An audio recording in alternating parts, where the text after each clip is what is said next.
Kill mics.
Hello there, welcome along. This is Business Connections Live. My name's Steve Harding. It's great to have your company.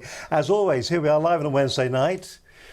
Yes, another great show lined up for you this evening. And boy, have we got a great guest lined up for you too. It is week number 57. And tonight we're going to be talking to Michelle Turner-Davidson on women entrepreneurs in business and being successful around juggling family and other commitments. It's all about your work-life balance. If you're finding that really difficult at the moment and you're saying to yourself, it doesn't have to be women, you know, it can be men as well. That's important too to remember. But if you're not getting your work-life balance right, well, it's affecting you, isn't it? You're not going to be performing at your very best. You're not going to be getting things right. You need to be looking for more out of life, maybe not really enjoying life anymore. Michelle this evening is going to tell you a few of the tricks, a few of the things that you need to do to maybe just a little bit of self-reflection, to look back, to look at what you're doing, where you are, on how you can make your work-life balance more successful. Michelle, it's lovely to have you with us. Thank you, it's lovely to be here. Michelle, just tell us a little bit about Michelle before we get going, because a lot of people, we've met you before, you've been on the program before, and we've got to know each other quite well over the last months for networking and things like that. But for those people that don't know who you are, just give us a little bit of a background to you. Well, I'm currently the regional leader for networking and cover quite a big area. So I look after lots of teams and lots of meetings for the networking organisation that covers the nation. I've been in business for the last 11 years, but I'll come to that in a second. I started life, as it were, as a professional dancer. Right. And from becoming a professional dancer, I then got into the environment of health and fitness when I decided that I needed to move on from dancing and get a real life, as it were. I went into the world of health and fitness, but within that world, I always wanted to be in the education and support side and developing people. So right from the early days, I was involved with lecturing and training, and then I became involved with writing curriculum, writing qualifications, and I've worked in vocational area of health and fitness in the higher education as well. I would imagine the dance industry is a very tricky, difficult industry to be in. I mean, I've worked in radio, worked in television for a number of years, and here we are. It's a communications industry where everybody is dreadful at communicating. Most of the on-screen talent, myself probably included for that matter, I've had my moments, carry a wheelbarrow of ego around in front of them, and if you're dealing with your talent, you've got to be very careful because you don't want to damage that, and sometimes damaging that can actually have an effect right across maybe the whole production that you've got. You just got to look after the people you're dealing with, and they are very, very delicate little flowers sometimes. And you must see that in the dancing industry. Certainly, and it's interesting because in my experience, I was not one of those that had lots and lots of talent. Well, I don't believe I had lots and lots of talent, but I was surrounded by a few of those that had lots of talent, and they were the ones that really did have those egos, and I always found that quite interesting. But as time went on, you had to learn how to be around other people. And you had to learn where you fitted in to all of that. And I've always been somebody that worked hard. I've always worked out what I needed to do. And I've always very much enjoyed feedback, as long as it's constructive feedback. And you could see that those people that worked very well with constructive feedback and those people that didn't want any feedback whatsoever. Or felt they didn't need any. And it's interesting how that evolves over time. And yes, somewhere along the line, the egos get there. But actually, they're also the ones that fall out of it quite often, unless they really are superstars, unless they really do have the talent that everybody needs. But actually, they don't always have the strength to continue in what they do. So what do you think the big mistake then is in business that people have? Is it the fact that regardless of where you are on that scale of ego, be it from, maybe call it pride in what you do, but do you think we get management right when it comes to the way we deal with people? And do you think people really have got themselves right in the way that they manage themselves? I think that there's been a lot of change over the last few years where there's a lot of people that have come out of corporate environments into self-employment, for example. And in a corporate environment or in an employment environment, you have lots of things that are done for you. And one of the challenges that you have in the business world is that when people come out of a corporate environment into being self-employed, they are then responsible for everything. And you then have to look at where your talents are, where your experiences, where your skills are. But quite often you get lost in the realisation that the buck stops at you. And you're trying to do lots of different things. And I think that's where ego can come into play quite a lot, particularly if you were very good at what you did before and very good at what you think you want to be in business doing, because you may well be very good at that, but that doesn't mean you're very good in business. And I think that there's a lot of people in business that think they're good in business, aren't there? I mean, you do meet them, don't you? Absolutely. And I think that there's a lot to be said that there's a big transition to happen between those two environments. And so some people get caught up in the fear factor as well, of once they realise that they're responsible for what's going to happen, then they don't want to let go of anything. But there's so many other areas that they need to be good at to be good in business, that by not letting go of some of those areas, they're going to distract or detract from what they set out in business to do. But I also believe that quite a few people don't really know why they're in business. And this is kind of leading on maybe you've gone a little bit past where we were going to start, but that I see is very true. But I mean, the title that we've got for the night is Women in Business. Yes.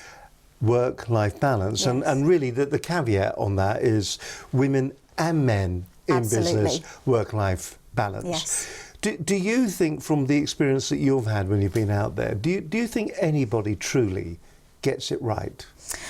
I don't think there's a word called right. And that's going to make the night difficult then, isn't it? I think the right bit is the important aspect that we've got to look at for ourselves. And I think that that's part of the challenge, is that we are caught up in what everybody else believes is right. And it takes a lot sometimes to step out of that mould and say, actually, let me look at what I believe is right and what's right for me. What is success to me? What is it that I believe success leads to? What's happiness for me? Because quite often it's caught up in the material side, or moving up the ladder, or the size of a business. But a lot of people are driven by that, aren't they? I mean, that's the thing. Well, nearly everybody's driven by that. Yes. What's in it for me? What am I going to get out of it? When we talk about designing websites, we always say, what's in it for the customer? What's in it for the person who's reading the site? Now, if we take, for instance, someone that I know at the moment who has had a little one, has gone back to work full time, just buying a brand new house. Yes. You know, the work-life balance there is completely lopsided, because what they're doing what they feel they need to do so that they can actually have the house that they want. And a lot of mothers, a lot of fathers must find themselves in that kind of situation, where what they're doing is they're just working every hour that God sends to try and achieve the material things that they need. I mean, is there any way ever of getting out of that trap, or are we really talking about accepting it more by understanding it more? I think there's an awful lot of accepting it more by understanding it more, because when you're in sometimes it's the values that we have that we misinterpret as the material things that we have. So often when you're a mum, you have this ideal of a lovely house and the ideal of having lots of time with your children, etc. But to get that, you've got to work. Now, there are a couple of options there. There are other ways of working that don't mean that you have to be in a job necessarily, but whichever way round it is, you've got to make choices around your children and your family and the work. Sometimes I think people get so caught up, though, on that ideal house that they forget it. Something that's important is to know what it is about that house that makes you happy. What it is about that you can do something about now. And then start to live more for what you have got, not what you haven't got and what you're striving for. But doesn't that remove ambition a wee bit then? Not at all, because it doesn't mean that you can't go there.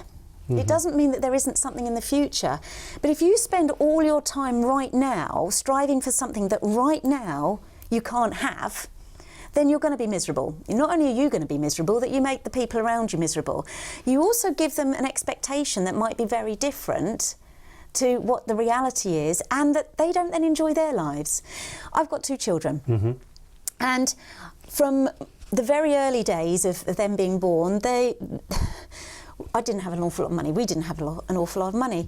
But actually the things that were important to me were spending time with the children in a way that we could have fun. So, for example, I could never afford at that time to go out to the restaurants. But what I did do was I'd go to coffee shops, nice coffee shops, where we could sit as a family or with the 2 children, where they enjoyed being in a social environment and looking at...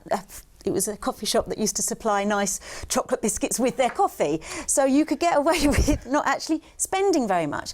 But what I learned was that the thing that was important to me was spending fun time with the kids, not going to a restaurant. I love going to restaurants. And I'd love that for my children. But at that time, it wasn't possible.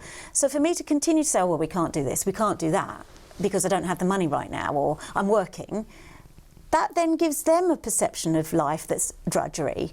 And then they're not happy because they see me not happy.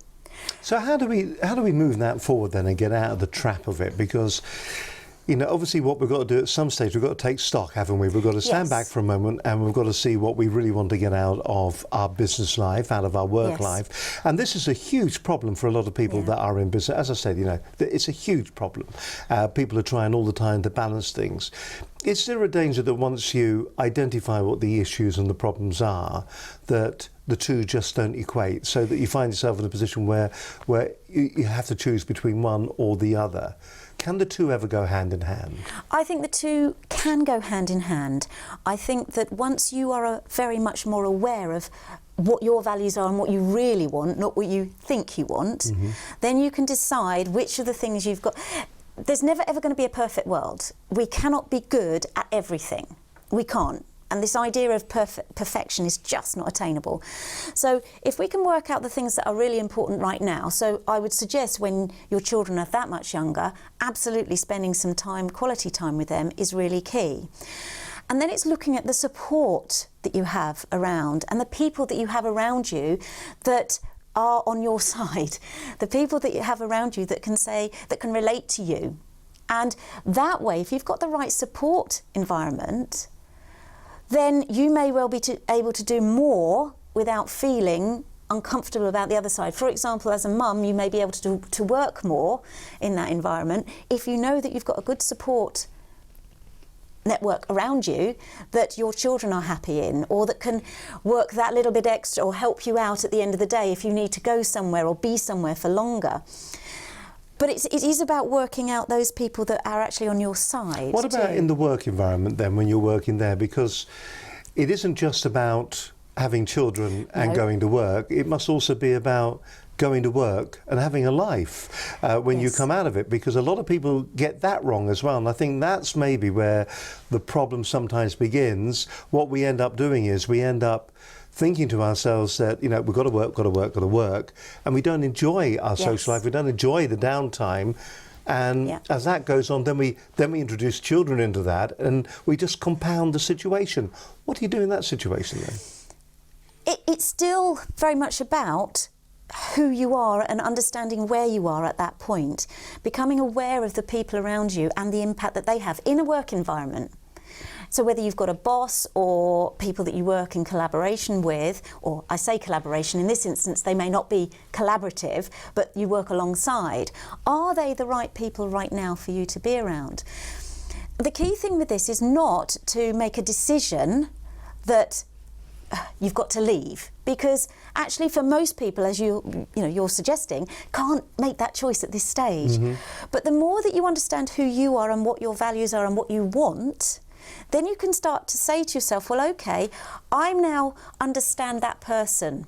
I understand my boss. I understand why they're like they are. I might not like it. I might not like what they do. But I do have a choice. I have a choice to either stay here and work round this and understand that this is just what I do in the day, or I have the choice to leave or go somewhere else. Or I also have the choice to accept very much who they are, and then I'm not in conflict. If you accept the people around you and acknowledge where they are, then you're not in so much conflict with them. It does mean that you may have to make some choices about how you respond to them.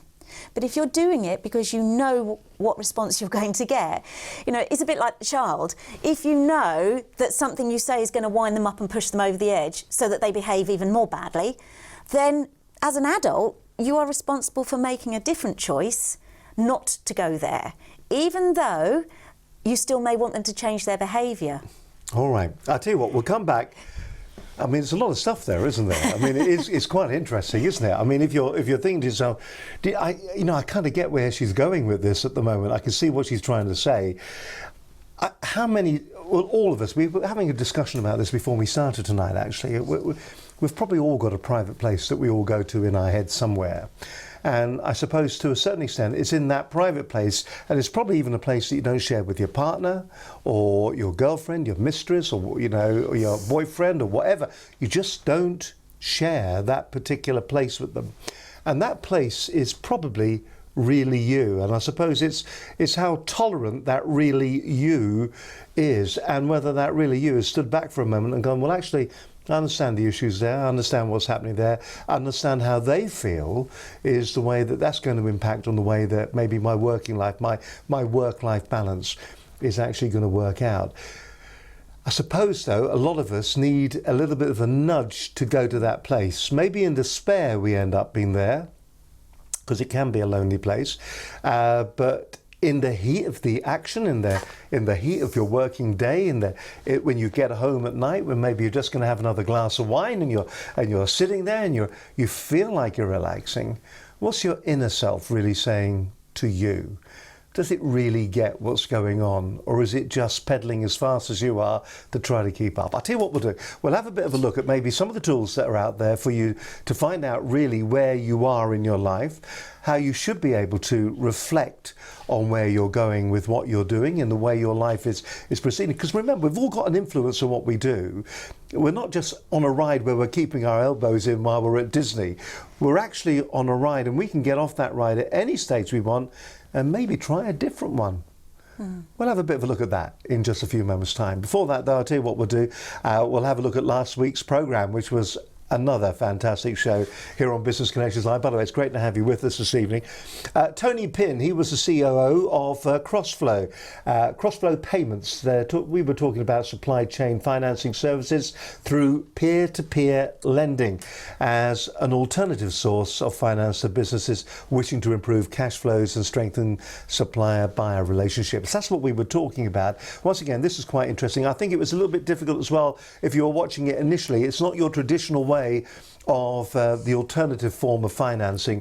It was a completely different concept. I hadn't come across it. It took me a while to get my head around it. But once you start to get it, you understand this is big business, little business, all working together to achieve the same thing. It was a cracking evening. Tony Pinn was the guy's name.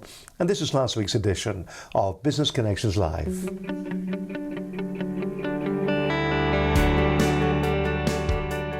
My guest tonight is Tony Pinn. He's the COO, Chief Operating Officer of Crossflow Payments. And tonight we're going to be talking about supply chain financing services through peer-to-peer lending as an alternative source of finance to businesses wishing to improve cash flows and strengthen supplier-buyer relationships. Well, I think our principal aim is to fill a gap, a need that exists today in the marketplace to provide finance to small businesses. We hear a lot in the market about the lack of lending, particularly from the main banks these days. And we're looking to come in and help fill that gap by providing finance, and we do that off the back of a technology base. So we've built a modern technology environment that will allow us to get in between the buyers and suppliers. We source our funding from a broader range of funding providers. In our case, we're looking at investment funds, hedge funds, pension funds maybe. These are sources of locked-in large amounts of capital. They are looking for opportunities to use that capital to, yes, achieve a return, but also in a way that's relatively safe compared to maybe other forms of investment that they could undertake, but also that supports the economy generally. We've talked to large organisations that have said to us, we have certain suppliers, and they might not be big suppliers, but they're absolutely critical. If they went under, if they failed, that would maybe mean that we cannot continue production of whatever it is we produce for a period until we can replace them. Well, ultimately, it's any business of any size who has a need to finance what they're doing. Every business will need funding at some point in their life cycle. We've seen in the press that the banks have said that no, in fact, the SME market is awash with cash, and there isn't really a need for funding. I think if that's true now, it won't be true in the future. Every business at some stage will need funding. So our service will support any business that is in need of cash flow at some stage. I think we come across a lot of large organisations who do, believe it or not, care about their suppliers. Well, we've talked a lot this evening about cross-flow payments, the situation we're in and the market we're in.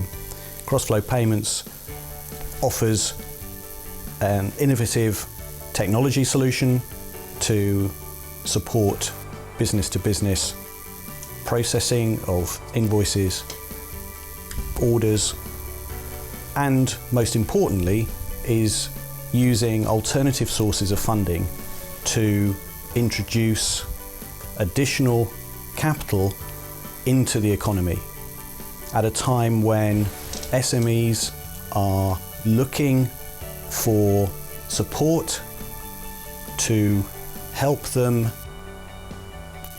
transact business with their customers at a time when the economy is growing. If you're looking for additional finance, then look at some of the alternatives out there. Be it a term loan, be it cash flow financing, there are alternatives out there. Cross-flow payments is working with a large number of large organisations to support their suppliers. That might be you, and we might be able to help you. As you've already heard, there's a lot more information on our website at crossflowpayments.co.uk. Come and talk to us, or as we've already said, go and talk to your customers and see if they're using us, because that might help you continue to do more and more business with them.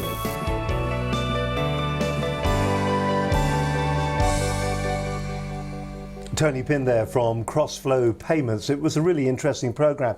If you are looking for some ideas when it comes to alternative finance for your business, and it really is very, very different. Also the funding as well comes from, well, different areas. Yes, it comes from some of the traditional banks, but some of the investors that they've got into their business too. If you want to find out more, just pop along to Tony Pinn, or rather Cross-Flow Payments website. You'll find out more details there. There's a fantastic explanation on the front page as well. My guest this evening is Michelle Turner-Davidson, and we're talking about, well, really, we're talking about women / men work-life balance. It's an important place to be.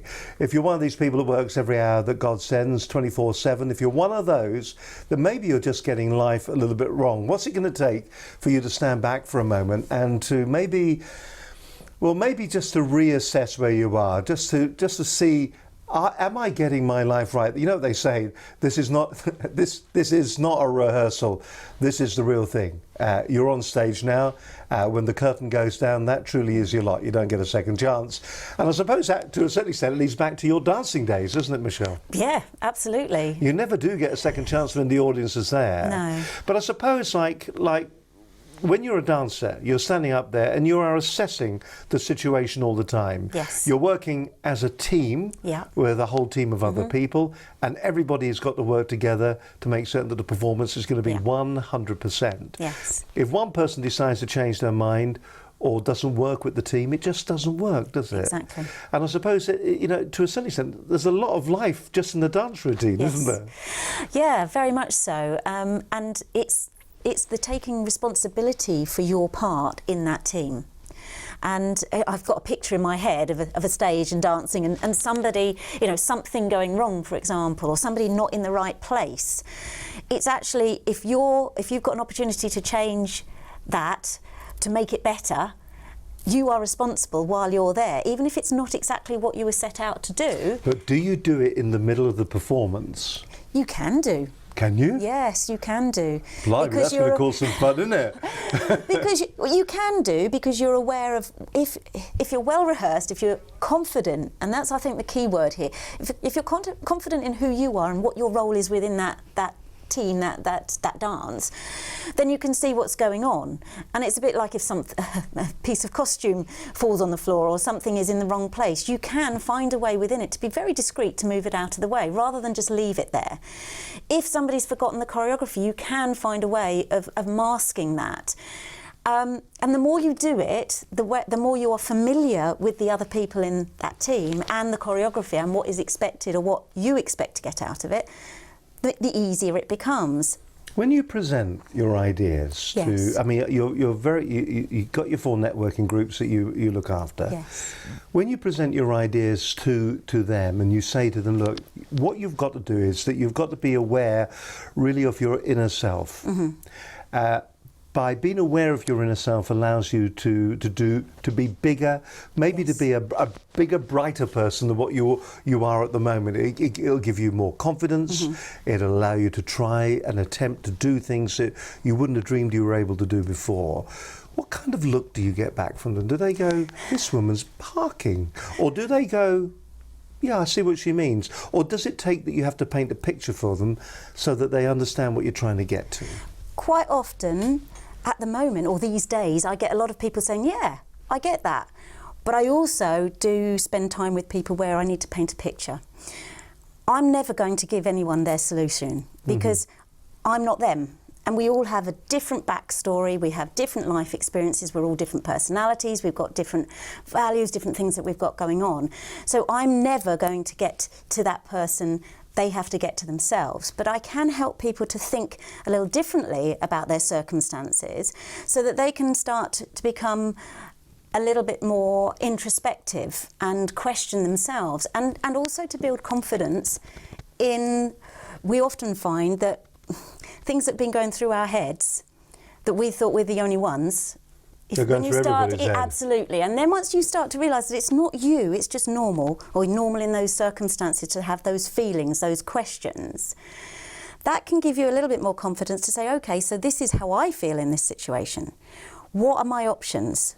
What are the things that I can do about it? So is it a case then that, I mean, trying to lead us back to the work-life balance thing, is it a case of once you identify how you feel and you can then articulate that to maybe the people that you work with, the people that influence Yes. what you do on a day-by-day basis, and you may discover that they too feel the same way, that only then and only then can you actually start to do something about the outcome of your situation that you Yes. find yourself in. I mean, if you see, I suppose if you're in a situation where you feel your work-life balance isn't right, and you feel it's more work than life, and what is it you're looking for? What is the panacea to all things that are going to make it right? Is there an answer, or is it a case of, look, be aware of how you feel, be aware of the problems that you've got, and by being aware, you may come to the conclusion that there's nothing you can do about it.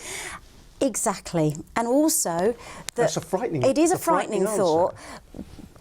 There's nothing that you perhaps can do about it in that moment, but everything changes. Nothing ever stays the same. So the more you're aware of what you want and what your values are, or what you feel your life should look like, what you want out of this, then as things start to change, you can at least focus your actions in a certain direction. You can also focus your attitude in a certain way, because where things happen to us, often it's not the thing itself, it's our attitude towards it that will make a difference as to how we feel in that environment. If you're in an environment where you don't get on with certain people at work, or you've got a boss that's overpowering or overbearing or difficult, and keep challenging you, and it doesn't... Other people really like that in industry, are they? Yes, of course. Can't believe it for one moment.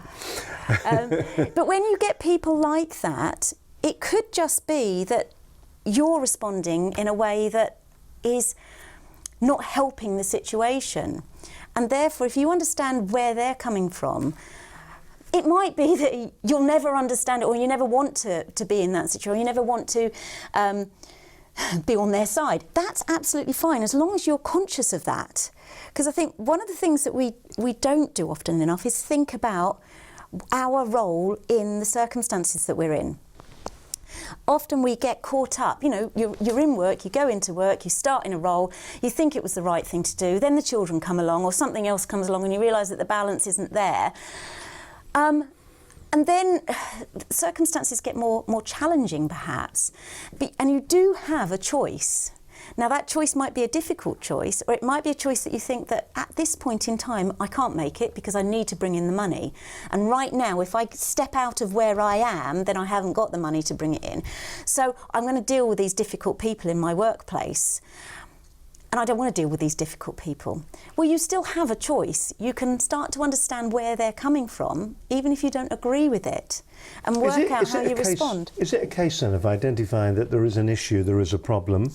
Yeah. So once you identify what the problem is, be it people, be it the job, be it the travelling, be it whatever it is, and then actually maybe investigating to see if there is a solution Yes. that will make you personally more happy.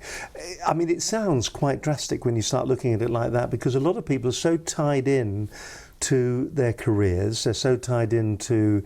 I mean, we talked before we came in, and I sort of said, here we are, we're in our studio here, we're surrounded by lights, we're surrounded by cameras.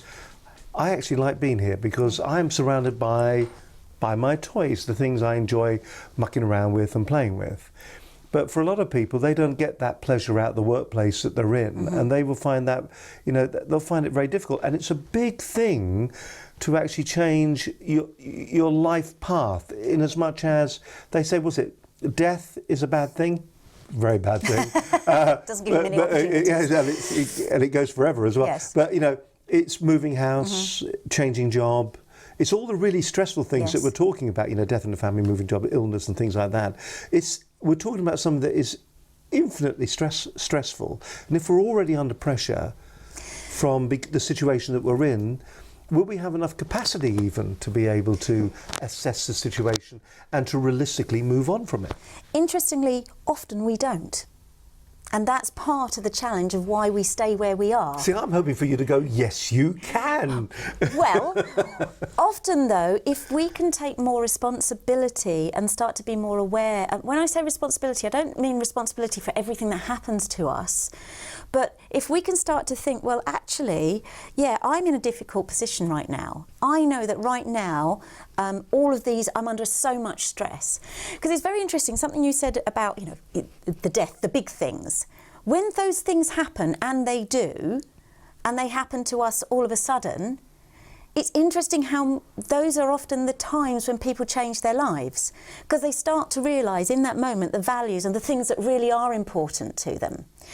So if we can start to be more aware of the values of the things that really are important to us at an early stage, we're more likely to be able to get through the difficult times, knowing that at some point opportunities arise.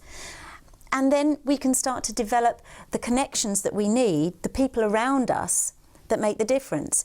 Now, we do have a choice not to do any of those things and stay exactly where we are, but at the end of the day, we are responsible and for our own happiness. It's interesting you say that. I mean, we were talking about death or this is getting very morbid now, isn't it? And I don't mean it to get morbid, No. but I mean, 2.5 years ago, I was diagnosed with an illness, and all of a sudden, somebody said to me, remember how you felt when you were diagnosed with the illness? At the time, we didn't know whether it was going to be terminal or not.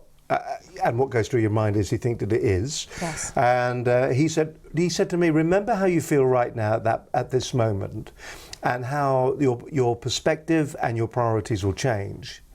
But he says, don't forget that feeling. Absolutely. And the trouble is, everybody forgets that feeling. Yes. It's very easy to get back into I did. Yeah. It's very easy to get back in your old ways. By the way, I'm okay now. Like to think I am anyway. But that's the thing about it. You get back into your old ways very, very quickly. Yeah. And whereas your priorities change, they go from, overload to nothing's worth worrying about, back to overload again in a period of months. Yes. And what we're saying to people here is, we're saying to our viewers right now, we're saying, reflect on where you are, reflect on what you're doing, assess the situation that you find yourself in, and if you feel you can't do anything about it, right now. Right now. That's the important bit. That's the right. So is it a life case of... is an evolution. Life not changes. a revolution. Depends. But life changes. We don't know what the future holds. None of us know what the future holds. We talk about the future and where we want to be, but the reality is we don't know what's around the corner. So we can only work with what we've got right now. We can have an idea of where we want to go, and that's where understanding where we are now and our responsibility within that, how we can affect that.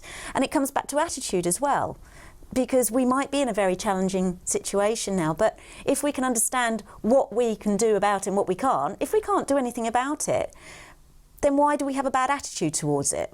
Because we can't change it. So isn't it better to look on the bright side, to find the good things in our lives, to focus on there and then, while we can't change the things that are perhaps bringing us down? But it's not going to be the same tomorrow, the next day. Something else will happen. Our circumstances always happen. The job goes, you know, the boss disappears. Things will change and give us an opportunity to reassess where we are. Even if we personally are not in a position right now to think, OK, I can make these big changes which will make a difference to my life. But I suppose it's a little bit like route planning, isn't it? What are Yes. the big questions then you should be asking yourself? And I can see where you're going with this. Even if your work-life balance at the moment isn't right, if you ask yourself the right questions, you should be Yes. able to see where you are on your path in life, and you should be able to maybe make a route, or you can at least make a decision whether you want to Yes. stay on that particular route or whether you continue on your journey with the way things are, or whether you change it to go an alternative Yes. way.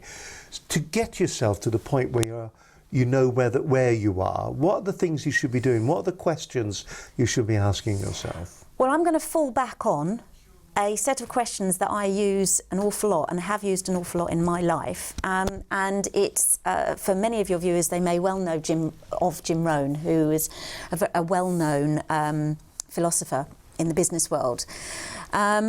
And this is so key, because I think when we start to ask these questions of ourselves, the answers start to come, or the little light bulb goes off. And so I'm going to just say them exactly as he said. You must constantly ask yourself these questions. Who am I around? What are they doing to me? What have they got me reading? What have they got me saying? What have they got me, where have they got me going? What have they got me thinking? Most important, what have they got me doing? And is that okay? Because if you ask yourself those questions, whether it's in life or in business, and even if you're in a circumstance where at the moment you can't change what you do in your work, you can start to question, well, is everything else in my life, you know, my home life, my friends, are they also supporting me and helping me? Because actually the support that you have, the support network, and that's something that I found in the network, for networking that I've been in. It's been a fabulous support network. It's not just the business, it's the support network, the people, the friendships. And it's people of like mind. Do you think it only works then when you're in groups that are like that, where everybody is battling for themselves really? They're all self-employed or they're small businesses in their own right. Will it work only for them, or will it work in the corporate market? I mean, I've known people in the corporate market, in the corporate world, who really have lost all grasp on reality. Mm-hmm. There are people out there who are vindictive. Absolutely. They're nasty. They don't understand other people. They get their own back if they possibly can. Yeah. And they are the vilest and foulest of people and individuals. Yet, conversely, there are some who are saints and angels. Yes. And do get it and do care. So, you know, does it make a difference between the corporate and, by the way, if you've recognised yourself in those descriptions, then, yes. you know, well done. Hopefully you're in the latter, not in the former. But if you were in the former, you know who you are. But I mean, is it something that works both in the large corporate market, or is it just in? I think it works. I think you'll find if you talk to lots of people who have come out of the corporate market, when you start to talk to them about their environment and the people they worked with and around, that was the reason they got out of the corporate environment. And that's why they don't want to go back into the corporate environment, because they actually made the choice. Sometimes the choice was made for them, but actually it was made for them, and it was a relief once they got over that. The thing is that it's not down to us to change other people. And that's where the responsibility bit comes in. We can't change other people. So if we are in an environment, for example, in a corporate environment, we still then have to make that choice. If we've decided to stay, then we've got somebody. If we can learn to understand why they are, or who they are, and how they operate, then we can see where we fit in that, and how we can perhaps reduce the amount of victimisation, because we shouldn't be the victim. But empowerment isn't about suddenly becoming... The magic word. Yes, empowerment isn't about becoming, it isn't about changing others. It's not becoming powerful over others. It's about learning how you respond in situations so that you can take control of how you deal with it, even if that situation is not a situation you particularly want to be in. But is empowerment really just another word for confidence? Possibly, but I think it's... Being confident in yourself. There's confidence. I think that empowerment, to me, anyway, is confidence wrapped up in taking responsibility and action. Because you might be confident in who you are, but you will still respond to situations. Right. And I think that with empowerment, it's taking it that step further. But the idea, for me anyway, that empowerment isn't taking power away from somebody else for you to gain power. It's always about you and your responsibility and how you manage yourself within circumstances, how well you know your behaviour or you know how to change your behaviour in a circumstance so that you're in control. And when you're dealing with conflict or when you're dealing with people that are challenging to you, which we all have, you know, we don't get on with everybody in the world. We've always got differences. If you can at least see how that's being played out and understand what those challenges are, then the empowerment side is you making the decision about how you manage it, because then that's your choice. And a lot of people will just let it roll on their own, won't they? They'll just let it happen around them, yes. And then they'll just live through the consequences. Listen, we'll come back. You've got absolutely. a couple of things there that you're going to show us in just a few moments' time. Actually, it's interesting talking about the way that we all react with each other, and sometimes a lot of us are very passive. We kind of sit back and we just let other people, you know, guide it. Come this way. Just follow this particular path here. You don't need to know where you're going. Just go down that path. We all do that, and it's interesting, the whole concept about the way that we deal with different people in business, the way that we deal with individuals.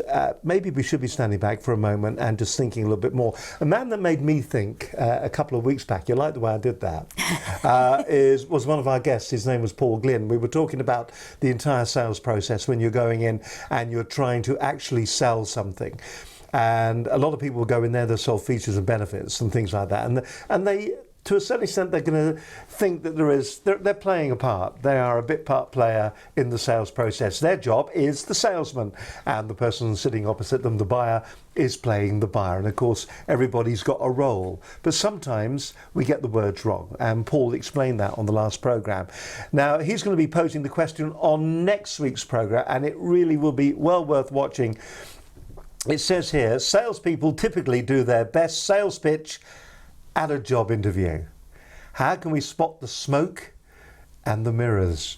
Now, if you saw the last programme that Paul did, you'll know that for a start, it makes me feel very uncomfortable sitting near him, because he seems to have a second sense. He seems to be able to see past, he seems to be the facade that is here, and he seems to get right down to it. And you start to feel, yeah, that's me. I understand where he's coming from. If you enjoyed the last program, you're going to love this one. It's next week's show. Salespeople typically do their best sales pitch at a job interview. We've all done it. How can we spot the smoke and the mirrors? That's the question he's going to be posing, and that's going to be Paul Glynn next week on the show. And we've got Nikki Creel. She's going to be our guest on the 29th of October. And one of my favourite, now this would fit in with you see, she's going to be talking about NLP, Neuro-Linguistic Programming. We used to use it all the time in shopping telly, and they still use it in shopping telly if you listen very carefully.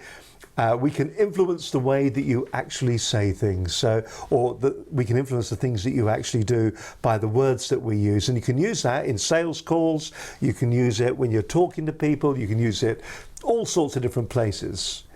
Pick up the phone and call somebody. I'm sure you're going to be able to help me. One of your colleagues was fantastic the other day. Already, you've put the person who's answered the phone under pressure to help you and to be better than the supposed other colleague. You don't realise it's happening. They don't realise it's happening. but it is. So that's the next couple of weeks that we've got lined up for you. Paul Glynn next week, and on the 29th of October, we're going to be talking about NLP. Some exciting news about 4N in just a moment. While we're talking about 4N, we were up at the Wolverhampton event just recently. So we're going to have a bit of a rest now at the Business Networking Show. We're up there with Brad and the rest of the networking crowd. The other thing that was good about it too was we were also up there with all the other networking organisations. The BNIs were up there. Who else were up there? Can you remember? Oh, I can't remember who was there now, but I can remember BNI. Yes. Come on. You've put me on the spot now. There you go. I can't remember. You need to look at your inner self. In my inner self. But they were all there. They were all there. Yes, and one of the guest speakers was Mr. Clough from The Apprentice. He came second last year. He's now gone into motivational speaking and sales consultancy. I had the opportunity to interview him on our live outside broadcast that we did from the show. And because it's the second edition tonight live on the television, shows were live, in around about 2 hours' time. It's the second episode of this year's Apprentice. Let's have a look and hear a few of the words from Mr. Clough from the Wolverhampton show.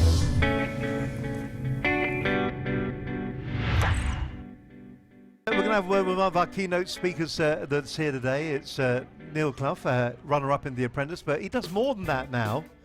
There's a lot more than that now. Crikey, you're running around at a full rate of knots, aren't you? Yeah, we'll just pop that on. We'll get that over your lug hole. And we'll get that. It fits you perfectly. You're the first. You've obviously got a small head, which is good. That's the first time anyone said that.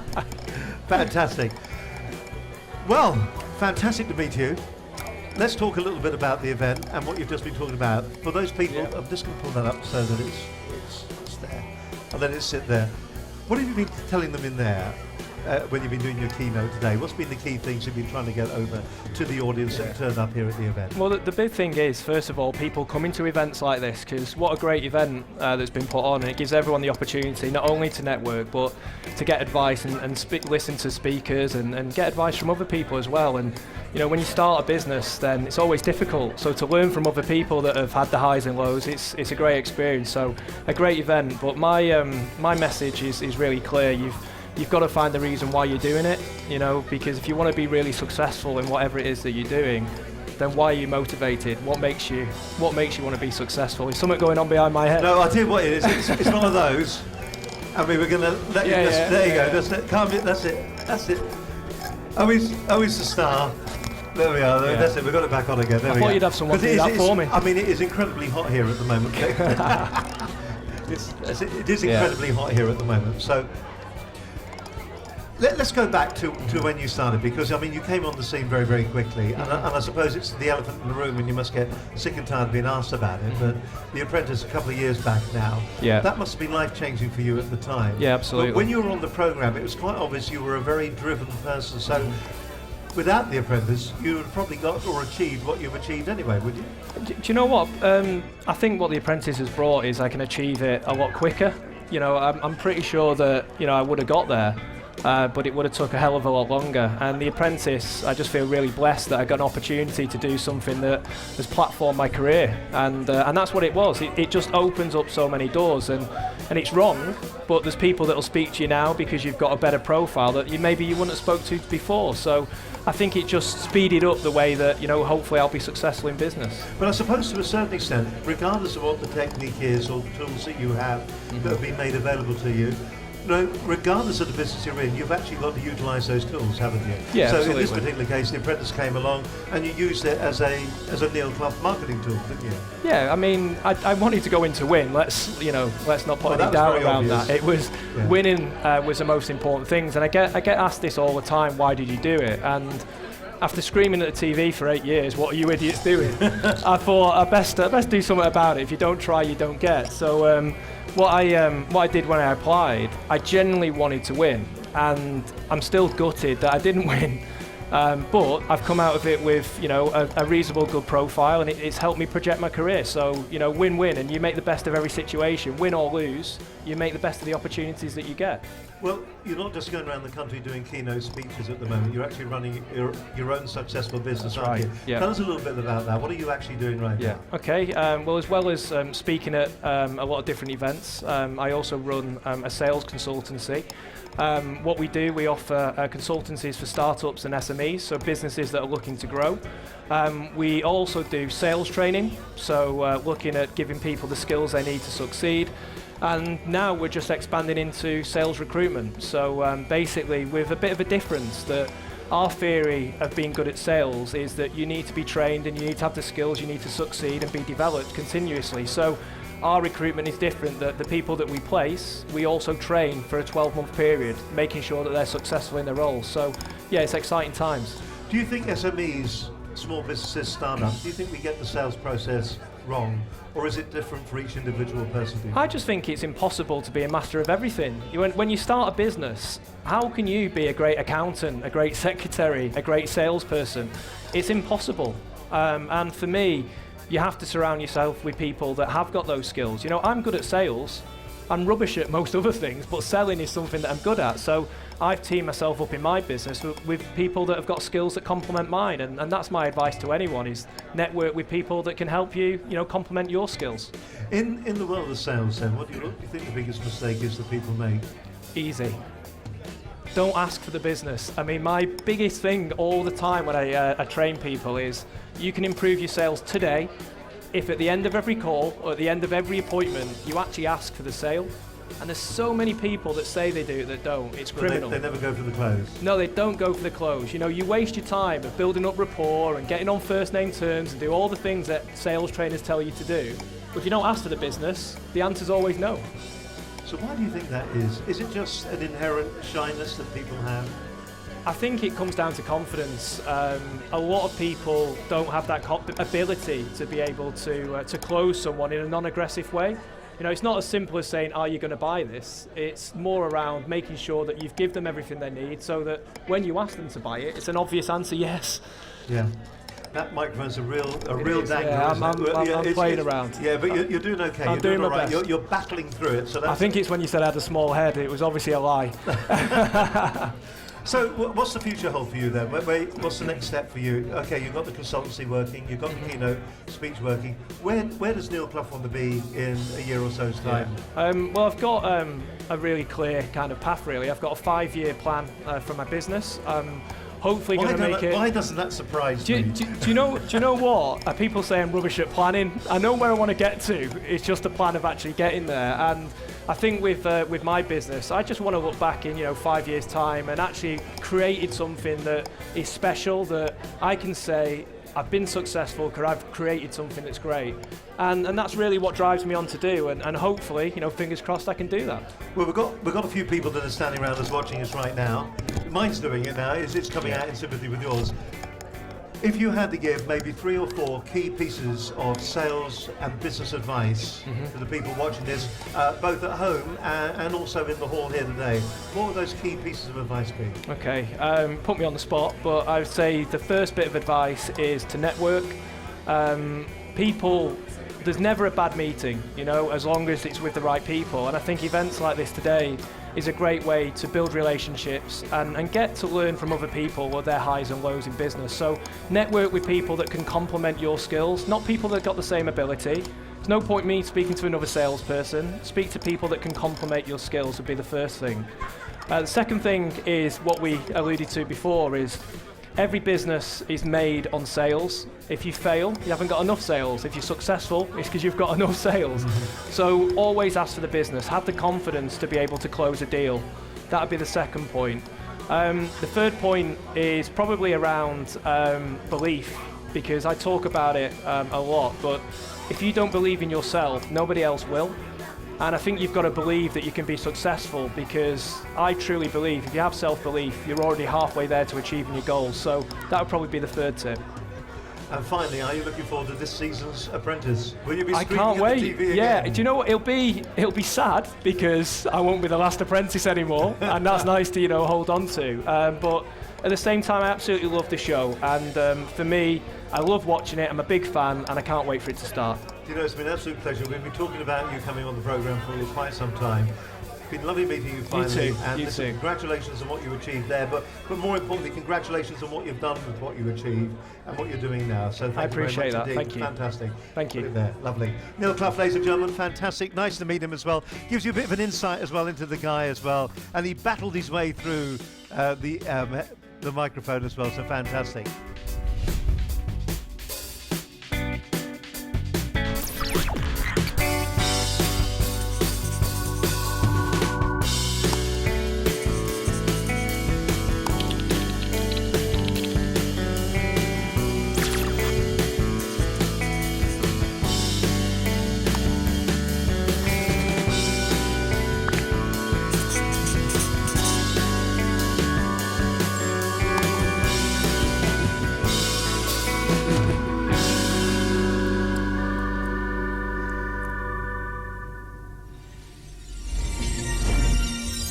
You may have seen him last night on The Box with Dara O'Brien. Very, very nice bloke. Actually, we are going to get an interview with him over the next couple of weeks, I do understand. I think either we're going to go up to Manchester or we're going to do it over Skype, and we'll get him live here on the programme on Business Connections Live. It is week number 57. My guest this evening is Michelle Turner-Davison.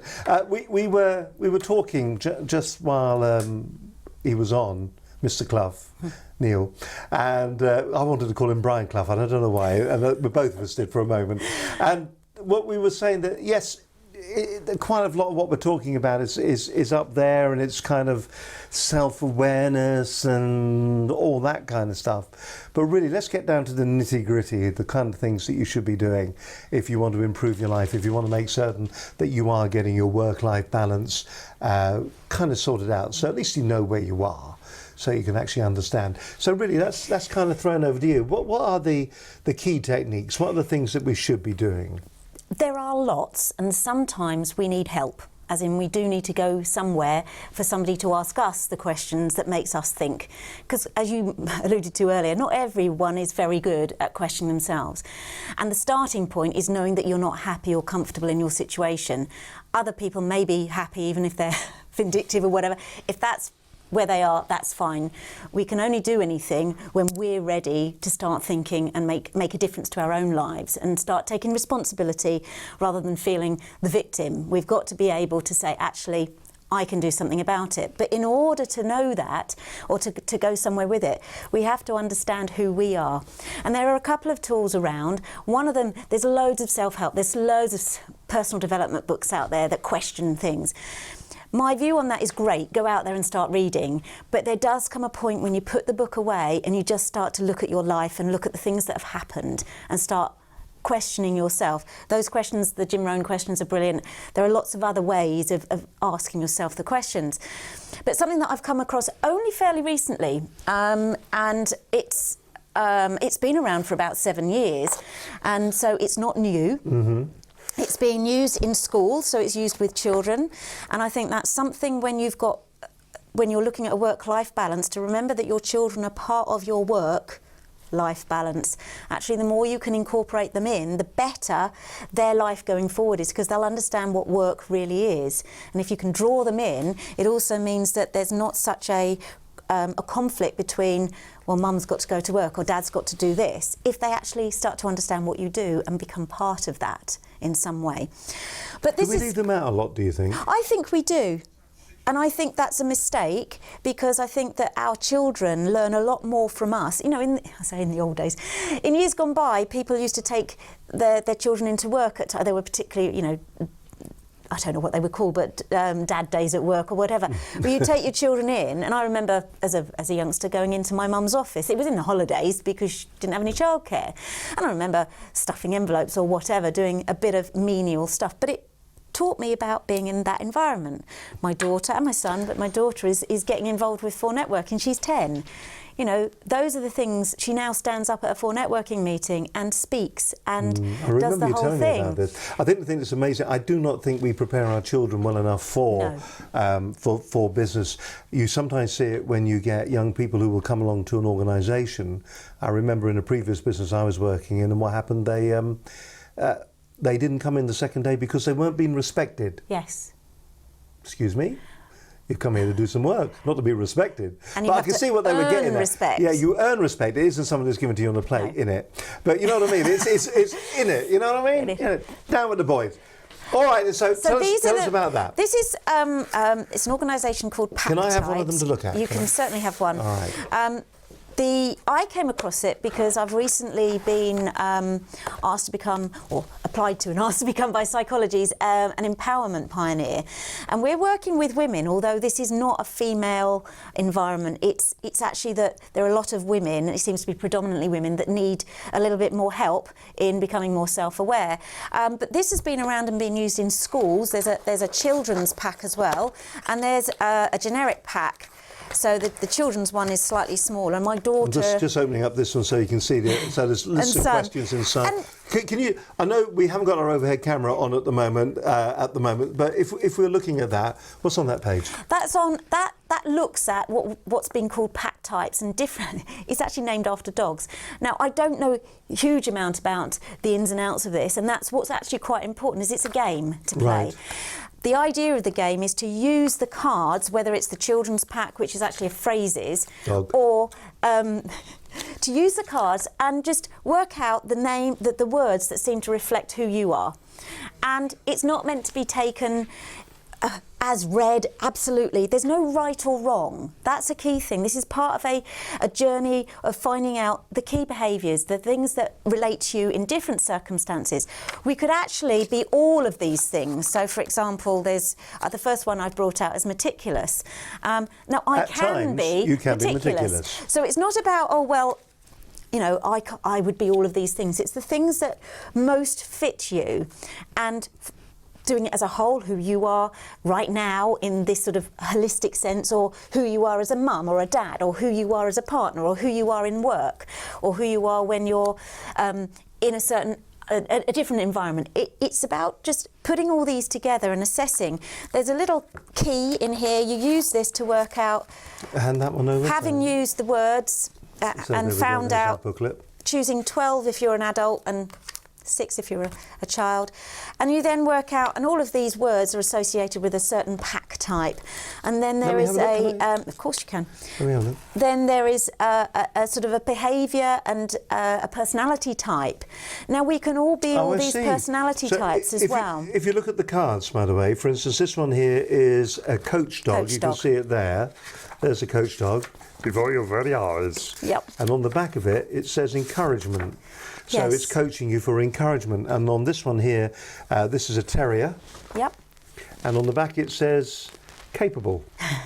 I quite like the idea of that. Yes. And you can, and you know, while it's got that kind of childish bent about it, it's something that both adults and children can actually use, and adults can use. And let's face it, we've all done the red, yellow, green, blue personality profile. It's going to be something that's going to allow you to maybe ask those important questions of yourself. Now, you went through this process. You went through it with 2 people. You went through it with your son. I've done it with several people. Yes, I've done it with my son. And you've done it with your dad as well. I did it with my dad. And it was interesting what you said to me. I hope you don't mind me saying this, but you said your father was slightly hesitant because he understood where you were going, because it calls itself a self-awareness journal. This one does, yep. And that inner self, he'd obviously visited in the past. Yes. And to a certain extent, this was highlighting it and bringing him back there again. Yes, and I think when we first start to look at these things, we can easily be internally challenged with who we think we are. And the fear is that we work out that we're not who we think we are. And there isn't any right or wrong, and that is the point, is over time you work out the trends that are more that seem to fit you more. So throughout all of these things and all these personality types and behaviours, but you work it out for yourself. Nobody else is going to judge you for that. You work it out. So you, over a period of time, you have all of these different profiles, and they can change. But as you start to develop an awareness of yourself, you also start to develop an awareness of where a particular pack type or group of pack types is more prominent and in certain situations. And also why, because of that aspect of your personality, you could be in conflict with somebody else who is on the other end of the scale. And it's not that they're wrong either. But there might be some understanding to come from that as to how you manage yourself in that situation or take yourself out of that situation. I'm going to ask you a very difficult thing in just a moment. I'm going to ask you to try and summarise the last hour and 5 minutes. Okay. Because we've talked quite a lot, haven't we, quite frankly. A little bit of housekeeping that I must do right now. In case of a fire, please, the emergency exits. No, seriously. One of the things that we're going to be doing very shortly is the Business Show 2014. You thinking about going to that? Could be a fantastic day out. It's the 27th and 28th of November. It's at Olympia in London. We can have a quick gander at the website. You'll never guess, we're not just going to go along and visit. We're going to go along and we're going to broadcast from there. Yeah, that's right. What we did in Wolverhampton, we're doing it here. 25,000 small to medium scale enterprises, small businesses will be turning up at this particular event, and we're going to be there. We're not going to be far, I think, from the 4 networking stand. There's a picture of Brad, in fact. And so that's going to be a very exciting day. We'll give you more details next week about that. We're very excited. So the cameras are coming out. We're going to stick it all in the back of a van again, and we're going to head off to Olympia in London. If you are going to the UK's biggest exhibition for anyone starting a business with 25,000 other businesses, then we want to see you there. We look forward to it. And all the different networking groups. A few of the people that we know there, like from Rockstar, they're going to be there, of course. As we said, there's Brad. You can see some of the keynote speakers. James Kahn, he's there. David Gold, Brad's there. Richard Reed, Doug Richard, very interesting guy there. Used to be on Dragon's Den, of course. Clive Rich, because he is. So it should be a really great, and you're going to be there as well. You're going to be on the 4 networking stand. I am. So we're looking forward to that. So that's the first thing that I must do, and there'll be more details on our website about us turning up there and being there, and where you can watch it. We're going to be, as I said, broadcasting live. The next thing I must say is we've just had a bit of an overhaul here at the studio with the lighting, and where we are, we're under hot lights here, aren't we? And there's just an array of lights all around us and cameras and everything. And we got probably one of the finest DIYers, builders, decorators, just a great bloke specialising in all-round property maintenance for the Shepherd. Sounds like an ad, doesn't it? Specialising in all-round property maintenance for the Shepherd and Staines, Ashford, Chertsey area, Kevin Smith.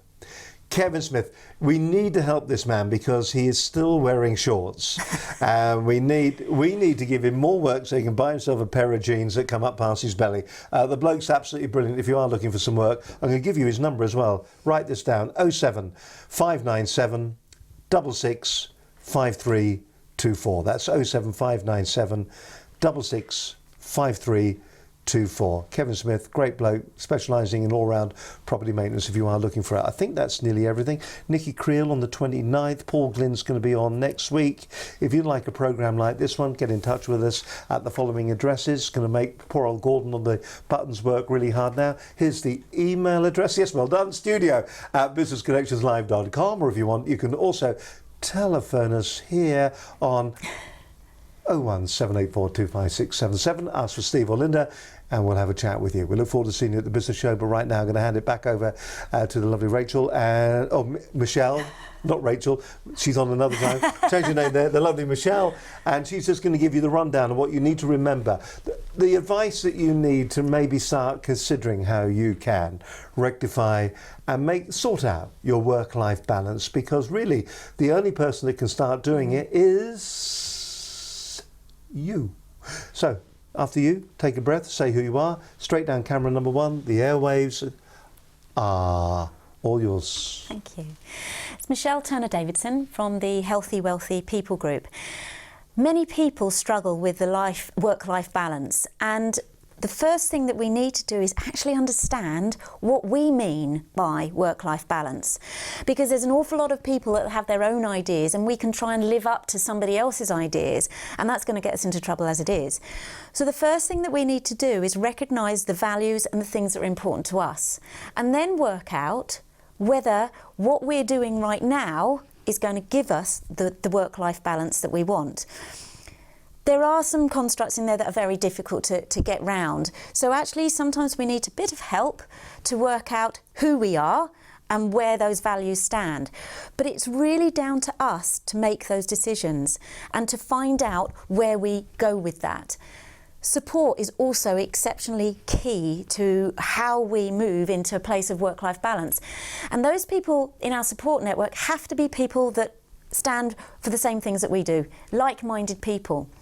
So the first thing that we absolutely need to do is to work out who we are and maybe use some tools to do that, maybe ask some questions of ourselves, and start to be a bit more honest about what we need, what we're looking for in our lives, and don't expect it to happen straight away. Get some help, get some support, maybe, as I said, use some of the tools available, but go out there and be you. Be who you are, and then you'll find your work-life balance. Fantastic. And that really practically wraps the show up. Michelle, it's been an absolute pleasure having you here. It's been marvellous. I suppose the people would have been looking for maybe a takeaway, which you've just given them there. I think it's such a difficult topic to actually cover. And there's always this danger that we start going down the route of, I call it in inverted commas, psychobabble, which we tried desperately not to do tonight. And I think we succeeded in that. I think the thing is that the lesson that needs to be learned is that sometimes we think we know ourselves, but maybe we don't know ourselves as well as we think we do. And maybe we just get carried along with the flow of things, and we do have the power to do something different and maybe to change our direction in life. And we've also got to take responsibility too. And as Michelle said, maybe today isn't the day that you change, but if you know you're going to change, I suppose like driving down a motorway, you know you're going to come off in 9 miles time. You can't come off now because it's not the right thing to do. But in 9 miles time, that's when you make the change. That's when you take that turning, and that's when maybe you continue your journey on a better direction for the life that you want to live. And maybe that's going to help you with your work-life balance. And that really is what tonight's been all about. Been a bit different for us this evening, and we do hope you've enjoyed it. As I said, we've got Nikki Creel coming up in a couple of weeks' time. Next week, we've got the incredible Paul Glynn. But really, that wraps it all up. We'll do it all again next Wednesday night. We'll be live at 6. We're all going to rush home now, and we're going to watch The Apprentice, another great episode for that. 2 nights on the trot. Absolutely fantastic. Hope you've enjoyed tonight's business programme. But from all the team and from everybody here, thank you very much for watching. We'll see you soon. Bye for now. Bye-bye.